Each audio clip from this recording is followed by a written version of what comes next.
What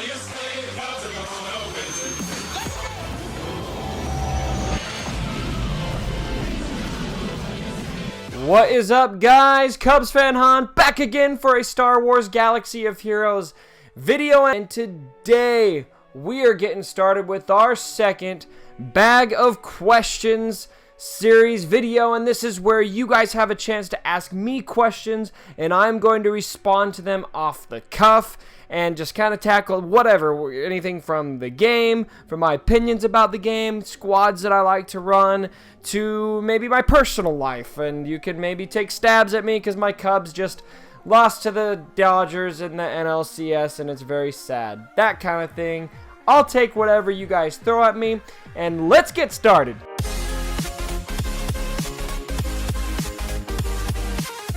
So starting with our first question, this is from Less Pop More Fizz. He says, what teams do you find flat out fun to play? Are there squads you wouldn't break out in the arena, that you would go out of your way to use in events or in other easier content just because they are enjoyable? And then he says, for example, I frequently find myself using a team of General Kenobi, Ahsoka, JC Han, and Leia. It's just an assist fest, and it's fun to watch them repeatedly train down mobs. This is a cool question. This is something that I like, and I want to make a point before I answer this question. When you play this game, you got to find squads that you enjoy using. I understand that there's going to be perhaps a common meta team depending on the state of the game currently. Sometimes there's going to be just one team that is super dominant, but after a while that team can start to feel stale, and the longer you play that team, the more boring the game gets. So you really got to keep things interesting. Now for me, some of these teams, I would say there's 3 teams right now that I just really like to use. One of which I'm farming on my on my main account. I've been able to experiment with them a lot on the test account that the developers have given me. But team number 1 is the Night Sisters, and this is probably a big reason why this is going to be at the top of my list, is just because they're new. I haven't had a chance to play with them a ton, and so it's something new. But I really just like the playstyle of the Night Sisters. It's unlike anything we've ever seen in this game. When you use a zombie and acolyte together, you've got just this totally new strategy where your team is coming from the dead to win battles for you. You literally turn into a team of zombies. And I mean, especially now that The Walking Dead's back up, I'm a huge Walking Dead fan. I just love running them. Carl! You gotta run Night Sisters, Coral! Anyway, another team that I like to run is Resistance, and this might be stale to some, but I guess another reason why I like Resistance is because I haven't ran them as much, and when we tested Resistance out with BB-8, I just think that the way that you use those exposes is super cool. It's something that's really fun to do. And then the last team that I'm pretty high on is actually Phoenix Squad. They have a really cool mechanic, and the way that they work together is super cool. All right, and then my buddy Kylo Ren 666 asks, yikes, I'm not going to mess with you. How can we improve Zeta Mat's farming? Do you think farming Zeta is optimal at the moment? Now, I think it's optimal in the sense of you need to do it. But is the game providing us enough ways to farm Zetas? No. And I'm not going to shy away from saying in this video that I think there's a pretty big need for CG to address the Zeta Mat's farming, because Zetas are just abundantly dispersed throughout the game. There are so many characters that have Zetas, and it takes like a month to farm one Zeta ability. This is not acceptable in my opinion, and I think it's something that desperately needs to be addressed. Now, we have seen indications that CG is working on addressing that. There have been special events where you've been able to earn a Zeta ability, but that's a Zeta ability here, a Zeta ability there, just in a special event. This needs to become a more regular part of the game. So here's some proposals I have. Number 1 is I feel like Zetas should be awarded at the end of completing your daily activities for level 85 players. This happened at level 80, when level 80 was the cap. Once you got to level 80, every time you finish your daily activities, you got an Omega ability map. I feel like it makes sense for that same thing to happen at level 85. Another way I feel like Zeta farming should improve is to incorporate it into the challenges. They also added another tier of challenges when they increased the cap to 85, and we had Omega abilities in the challenge for ability mats. Why not put a chance for a Zeta in there? I think that's a pretty easy fix. So yeah, those are just a few suggestions. Obviously, I'd love for EA to just deposit 400 Zetas into our accounts and call it good. I would be okay with that. And you know what, CG, if you're listening and you're good with that, let's just, you know, we can call it good. But I think those two things would really help, and I think they're realistic solutions that we could see in the game at some point. All right, moving on. We got OMG, I love bananas. And he wants to know, do you love bananas? In parentheses, since you didn't answer last time. Yeah, I mean, sure, I like bananas. I eat them before I go to the gym in the morning. I don't know. All right, and then my buddy Kickbot3000 says, my H-Pit Heroic Rancor Teebo team, Rex / Qui-Gon Jinn. So, okay, so you're running Teebo, Qui-Gon Jinn, and Rex at least. Encounter increased dodge in phases 3 and 4. Should I increase speed to get more chances, or accuracy arrows to try and land more hits? Thanks. Okay, this is a cool question, and I want to actually tell you exactly what you need to do. Number one is you need to get a tenacity down character in this team, like TIE Fighter Pilot or Commander Luke Skywalker if you've got him. So that's the first thing you need to do. You need to find a way to add tenacity down to the Rancor, because your concern here is not as much the dodges. Your concern is landing turn meter reduction. And the two stats that matter for turn meter reduction are tenacity and potency.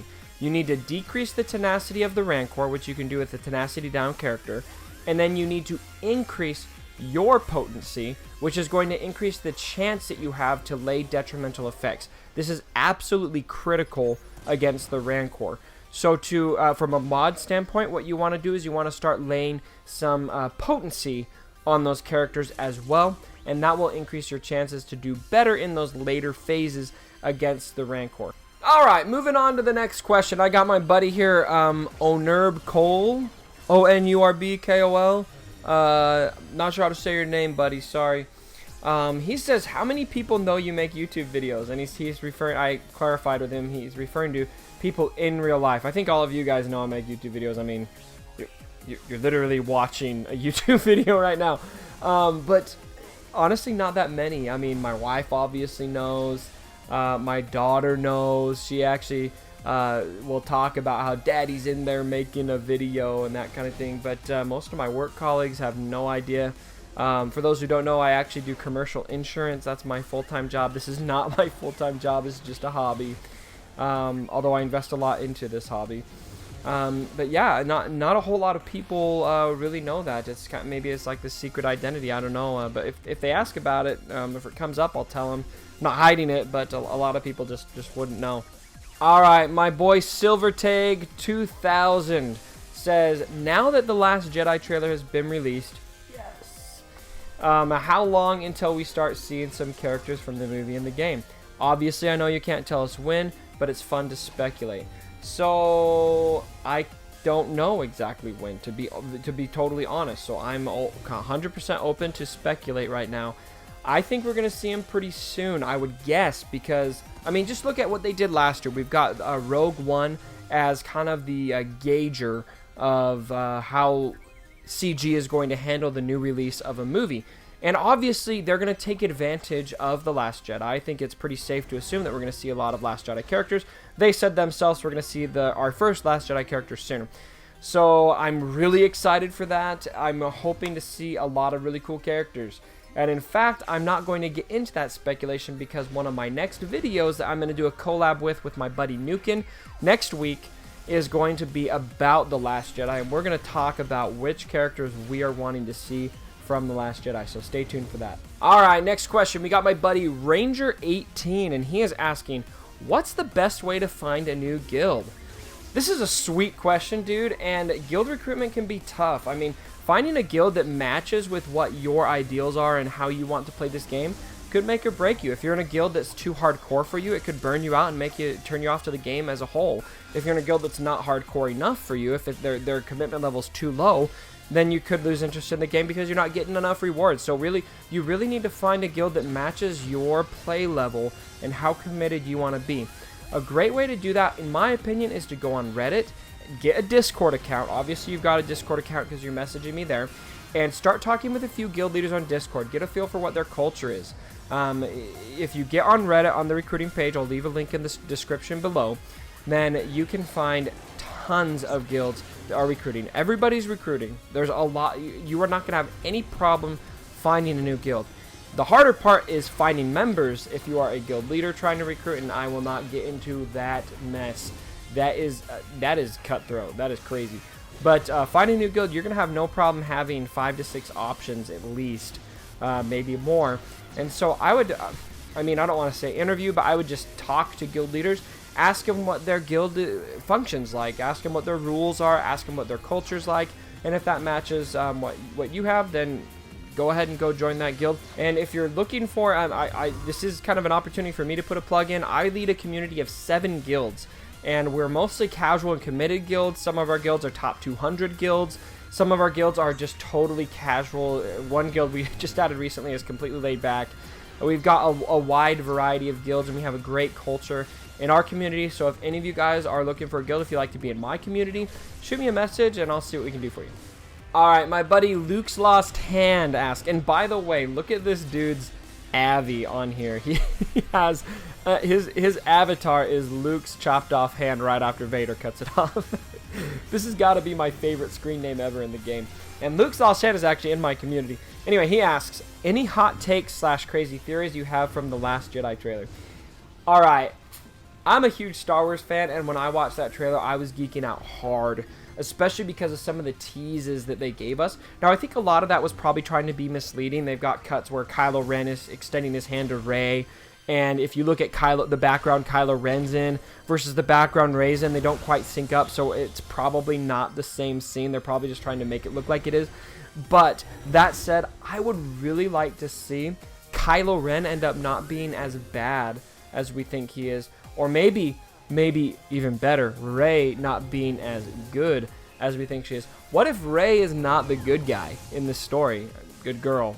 I'm not trying to be sexist.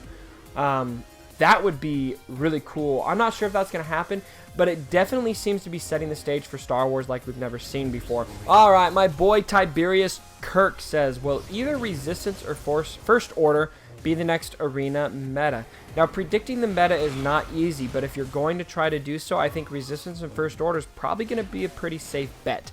Look at what happened last year when Rogue One came out. Those characters really shook up the meta, especially Chirrut Baze. There was a long time there where people could hardly do anything about Chirrut Baze. It was just impossible if you didn't have Chirrut Baze to win.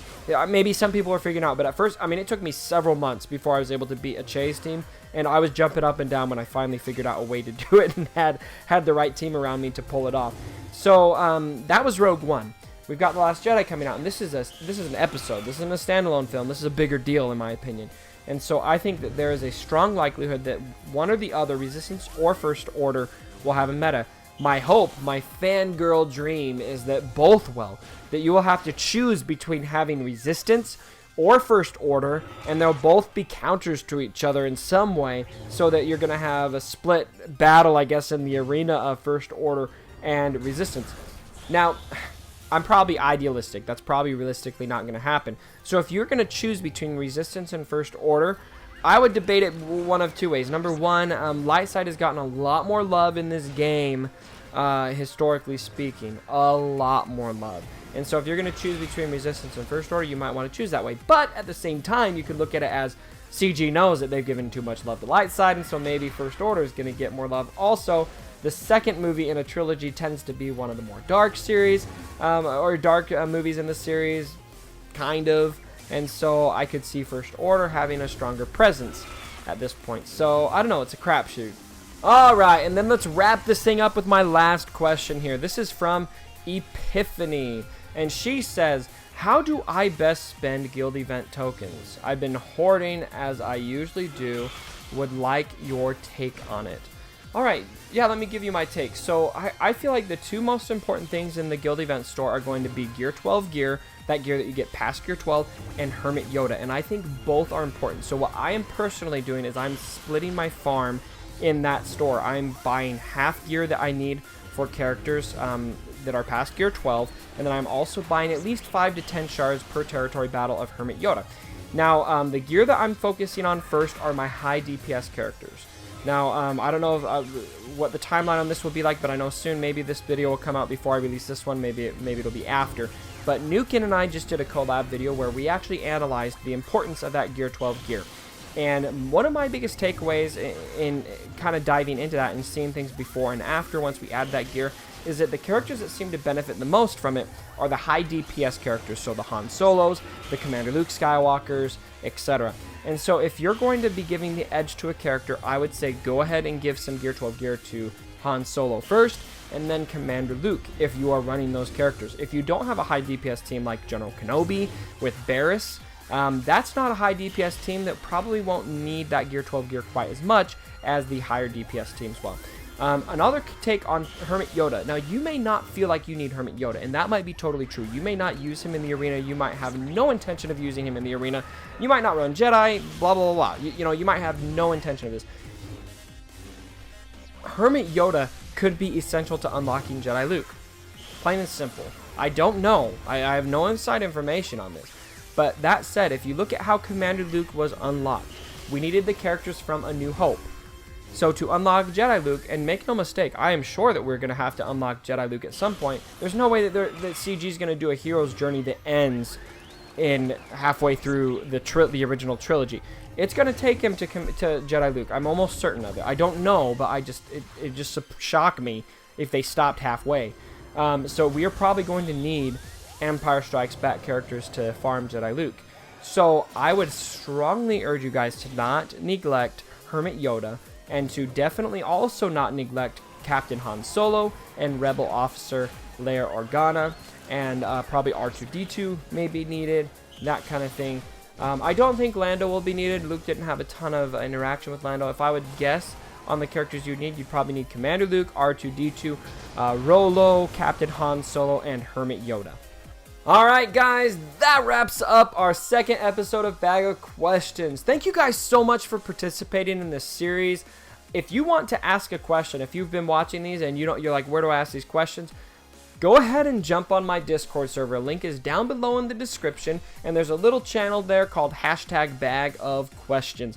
Go ahead and dump a question in there, and I'm already collecting questions for my next video. We've already got maybe 5 or 10 questions in there that are sitting waiting for me to take a look at. So I'd love to have you guys ask those questions.